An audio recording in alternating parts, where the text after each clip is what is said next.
Hello students, I want to discuss some fixed problem that I promised you to solve.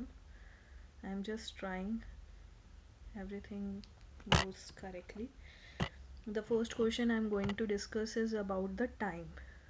Time वाले questions के लिए मैं बहुत बारी बता चुकी, चाहे वो मंथ्स में हो, चाहे ईयर्स में हो, डेज में हो, मिनट्स में हो, आवर्स में हो, आप उसको कंप्लीट करने की कोशिश कीजिए. मैं अभी डिस्कस कर रही हूँ वेन्यू वाला क्वेश्चन, जिसमें वेन्यू का birth certificate while cleaning the home, उसका यानी बर्थडे पड़ता है 25 दिसंबर को. ठीक है.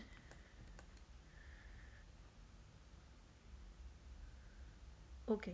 ये जो उसे सर्टिफिकेट मिला था, he found it on this day. ठीक है. वैसे उस सर्टिफिकेट पे उसका जो डेट ऑफ बर्थ है वो लिखा हुआ है 5 दिसंबर 1995. ठीक है. अब ये चीज़ है कि आपको कम्प्लीटली ये मिला किस दिन है, 25 दिसंबर को. ठीक है. उसका बर्थ डेट किस दिन होता है, 5th को. He noted that the date of birth in the certificate was written as 5th September 5th December 1955. 1955 से 2005 years. ठीक है. देन अब ये दिमाग लगाओ, क्योंकि 25th डेट तक उस मंथ में उसका बर्थडे जा चुका है, तो ये पूरे हमें काउंट करने पड़ेंगे. That is 21. Correct. Okay. I have taken it. This they have found on 25th September. तो यानी कि इस वाले मंथ में, इस वाले ईयर में तो उसका बर्थडे आया ही नहीं, तो मुझे 2020 तक इसको काउंट करना पड़ेगा. तो तब तक कितने ईयर्स हुए, 20 ईयर्स. तो टोटल हो गए आपके 25 ईयर्स. ठीक है. अब मैं कहाँ तक पहुँची हूँ, 20 के 5 दिसंबर तक. Got it. अब देखो ऑप्शंस में जाओ, पूरा कैलकुलेट करने में कैसे बच सकते हो. ऑप्शन 1 और 4 तो गलत हो गई 25 ईयर्स आते ही. अब तुम्हें साफ दिख रहा है कि दिसंबर से लेकर अगले साल के सितंबर तक पहुंचने तक 3 मंथ्स तो होंगे नहीं. ठीक है. 25 सितंबर तक पहुंचने तक 3 मंथ्स तो होंगे नहीं. ये तो मोर देन 3 मंथ्स दिखाई दे रहे हैं. तो ऑब्वियसली ऑप्शन इज़ 9.5. तो अगर आप कैलकुलेट भी करोगे तो अप्रॉक्सीमेट यही टाइमिंग बनेगा उसका. ठीक है. So option number 2 is the correct option of this. तो I am going to the next one now. The next one is जिसमें ये वाला क्वेश्चन पूछा गया है कि स्टूडेंट्स का ये कौन सा बेस्ट रेमेडी आप दे सकते हो. अब आप देखो, इसमें ना आप लोगों को दो कंसेप्ट्स में प्रॉब्लम होती है. दिस इज़ प्लेस वैल्यू, या फिर ये समथिंग रिलेटेड टू 4 ऑपरेशंस है. कैसे डिसाइड करोगे. ठीक है. अब ये देखो, यहाँ पे उसने 0 + 5 ठीक लिखा, बट यहाँ पे ऐड करके ना इस 11 का 1 जो है वो आगे नहीं पहुँचाया.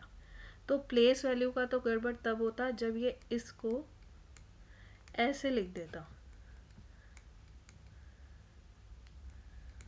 ठीक है. देन ये कंसेप्ट है प्लेस वैल्यू का, क्योंकि उसने वंस के प्लेस को वंस के प्लेस के नीचे नहीं रखा.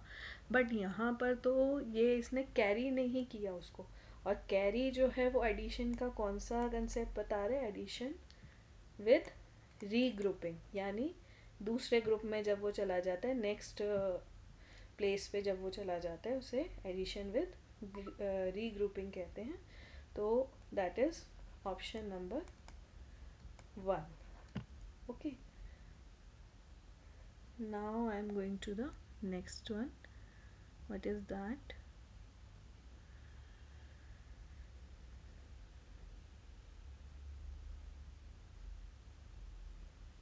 Okay. Next is, on a holiday, Mary wakes up at 9 कितने बजे उठी वो? 9 o'clock, ठीक है. And eats her lunch at 2 o'clock somewhere here, ठीक है. अब which of the following angles are made by hands of her clock of the clock respectively above the time. पहली बात, इस तरह के क्वेश्चंस में जिसमें दो बातें इकट्ठे पूछी गई हो उसमें आप ऑर्डर का ध्यान रखोगे. किस ऑर्डर में कौन सी चीज़ पूछी जा रही है. पहले 9 o'clock की बात करी है तो 9 o'clock is a right angle triangle, right angle, ठीक है. और ये बात करी है दिस इज़ एक्यूट एंगल.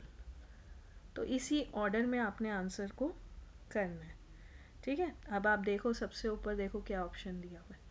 उसने option acute angle and right angle दिया है. फिर इस केस में क्या होता है, हम श्योर होते हैं कि हमारा आंसर तो ठीक था, हमने तो बिल्कुल ठीक निकाला है, तो ऑप्शन कैसे गलत हो गया.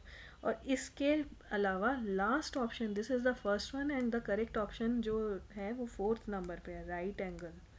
सो this is the correct option, right angle and acute angle. तो be careful with that also, ठीक है. नेक्स्ट इज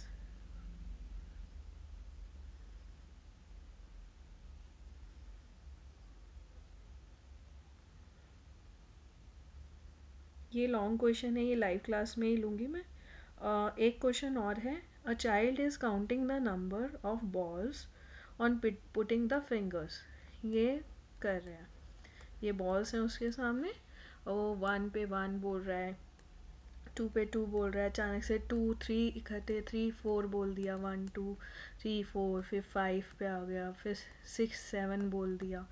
तो what he is missing, he is missing about 1-to-1 correspondence. This is called कि जैसे जैसे काउंटिंग बोलनी है वैसे वैसे ऑब्जेक्ट को मूव करना है.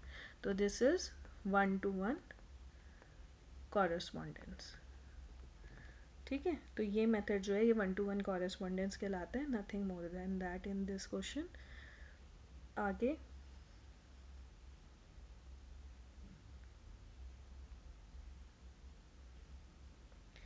when asked to divide a number by 6, जब यानी डिवाइज़र आपको दे दिया है 6, रानी हैज़ डिवाइडेड, करना था 6 से लेकिन उसने डिवाइड किया 9 से, ठीक है. She got a quotient of 21 and reminder as 3. So you know that dividend का फॉर्मूला क्या होता है, divisor into quotient plus reminder. So you get the number here. इससे आपको ये फ़ायदा हुआ. अब आपको करेक्टली उसने कहा है कि करेक्टली जब वो 6 से डिवाइड करेगा तो what will be the quotient and remainder. तो remainder is 0 here and this is your quotient. So option 4th is the correct one answer. Got it? Next is okay, this one is little bit tricky. Measurement का ये मैं concept आपसे live class में ज़्यादा अच्छे से discuss कर पाऊँगी.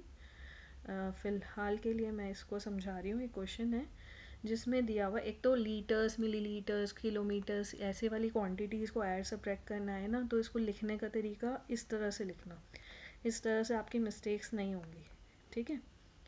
830, ठीक है. उसने कहा कि इतने लीटर्स इतने मिलीलीटर्स ऑफ ऑरेंज जूस है, इतने कैरेट जूस है, were mix together. This mixture was filled in 15 bottles. पहले तो इनको मिक्सड टुगेदर. अब इसको मैं ऊपर कैरी पे नहीं ले जा रही हूँ, ये बात का ध्यान रखना, ठीक है. तो ये मेरा आंसर बना 32 लीटर्स एंड 1110 मिलीलीटर्स. अब चाहूँ तो मैं इसको चेंज भी कर सकती हूँ, इसको अभी मैं चेंज भी करके दिखाऊंगी, बट इस क्वेश्चन में ज़रूरत नहीं है इसलिए चेंज नहीं कर रही. अब इसने कहा कि 1.5 लीटर की कैपेसिटी वाले 15 बॉटल्स मैंने भर लिए हैं. तो अगर आपको 15 का स्क्वायर याद है तो you will get direct answer 225. 1 के बाद डेसिमल लगाया तो यानी उसने इतना बॉटल्स में भर लिया है. मेरा टोटल कितना आया, ये कि मेरे पास कितना है, इतना है, और इतना जो है वो मैंने यूज़ कर लिया, ठीक है। तो आंसर क्या आया, 10 लीटर्स मेरा और 610 मिलीलीटर्स मेरा लेफ्ट है। Option fourth is my correct answer. Got it. अब मैं एक चीज़ आपको ये भी बताई थी, सपोज़ करो ऐसा डायरेक्ट क्वेश्चन किसी में आ जाए, ठीक है, तो हो सकता है आपको आंसर यहाँ पे ये ना मिले, आपको आंसर मिले यहाँ पर 33 लीटर्स 110 मिलीलीटर्स। क्यों? क्योंकि ये फिफ्थ क्लास का कंसेप्ट है कि लीटर्स को ये लीटर मिलीलीटर्स को आपने लीटर्स में चेंज करना है मैक्सिमम। तो हमें ये पता है कि 1 लीटर में 1000 मिलीलीटर्स होते हैं, तो मैंने इसको ब्रेक कर लिया, 1000 मिलीलीटर प्लस 110 मिलीलीटर। अब इस 1000 मिलीलीटर को मैं 1 लीटर लिख सकती हूँ, और ये मेरा स्मॉलेस्ट क्वांटिटी हो गया, तो मैं इसको ऐसे लिख सकती हूँ 33 लीटर्स 110 मिलीलीटर्स। हो सकता है ये ट्रांसफॉर्मेशन, इसे कन्वर्जन कहते हैं, ये आपको आ सकती है, ठीक है। Next is, this one is asked by another girl, this is my last 2 questions.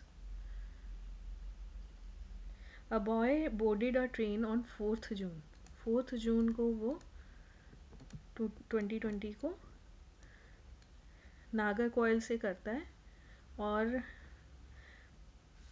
Train depart कितने बजे होती है, 22:30। आप लोग ना टाइम वाले कंसेप्ट में आई डोंट नो क्यों पैनिक कर रहे हो। I told you again and again कि इसको सिंपली एक चार्ट फॉर्म में बनाओ, ठीक है। वो 6 जून को पहुंचा है मडगांव, ठीक है, एट 4:30 आवर्स। अब देखो सबसे बड़ी हमें कॉमन पॉइंट है कि 30 को हमें चेंज नहीं करना पड़ेगा, लेकिन बीच में आ रही है 5th जून, और मुझे ऐसे एक एक करके कैलकुलेशन तो करना नहीं, तो मैंने इसको क्या किया, मैंने सीधा 5th जून के रात के 10:30 बजे तक इसको कंप्लीट काउंट कर लिया, तो ये मेरे सीधा 24 आवर्स हो गए। अब मैंने क्या किया कि इस दिन के मेरे पास कितने बचे, 23, 30 और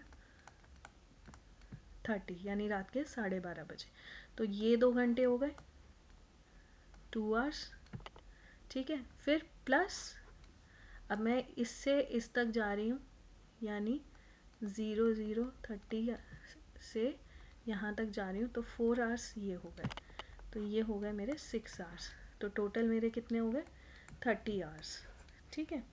अब ये 30 आवर्स उसने कहा स्पीड निकालो, एवरेज, एवरेज स्पीड जो होती है डिस्टेंस अपॉन टाइम होती है, ठीक है। डिस्टेंस मुझे 1145 दे रखा है, एंड 30 से डिवाइड करने पर ये 38.16 समथिंग आ रहा है, जो कि ऑप्शन में नहीं है, but the procedure is correct, ठीक है।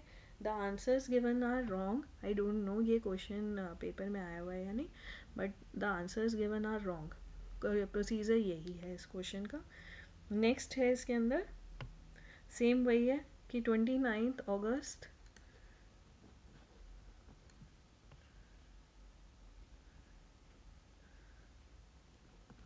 2019 से इतने बजे निकले और 31 अगस्त को 8:45 पर पहुँचे, तो ट्रेवल टाइम बताना है। अब फिर से वही है, बीच में आ रही है 30 अगस्त, पूरा कंप्लीट अगर मैं लूँगी तो ये आ गया 24 आवर्स, ठीक है। 30 अगस्त को शाम के 4:30 बज गए, फिर अगले दिन वो सुबह पहुँच रहा है, तो मैं इसको पहले 00:30 आवर्स पे कर लेती हूँ, तो ये मेरे हुए 8 आवर्स, ठीक है। फिर इसके बाद मैंने इसको लिया 8:30 पर, क्योंकि मुझे कैलकुलेशन में गड़बड़ नहीं करनी, तो ये अगेन हुए 8 आवर्स, फिर मैंने इसमें 15 मिनट्स और प्लस कर दिए, तो आई गॉट द आंसर 8:45। तो अब आप इन सब को टोटल कर लो, ठीक है, तो ये हो जाएंगे आपके 16, ये 40 hours 15 minutes. This is the correct option number 4th, this is the 4th option. I hope you understand all the questions. And students, please don't get panicked. This is not your aim. Aim is to get a government job or to be a good teacher. This is just a certification exam, and don't get panic. You will do better than this. अगर आप panic होके जाओगे बाद में regret करोगे कि अरे ये हमें नहीं करना चाहिए था, अगर मैं कूल रहती तो ज़्यादा अच्छा करती. सो मेरी आप लोगों को सजेशन यही है जिनका एग्ज़ाम कल है, ऑल द वेरी बेस्ट. और इसके बाद अपना एक तो स्लीप टाइम प्रॉपर रखना, कुछ खाकर ज़रूर जाना, ठीक है, और अपना बेस्ट देना. टेंशन से वो चीज़ कम होगी, बढ़ेगी नहीं. You can do very well. Common sense की चीज़ें हैं इसके अंदर, बहुत ज़्यादा हाई लेवल का नहीं है. कहीं ना कहीं अगर आप जर्नल सेंस भी यूज़ करोगे ना अपनी, तो आंसर्स तक पहुंच सकते हो. ओके बेटा, गुड नाइट.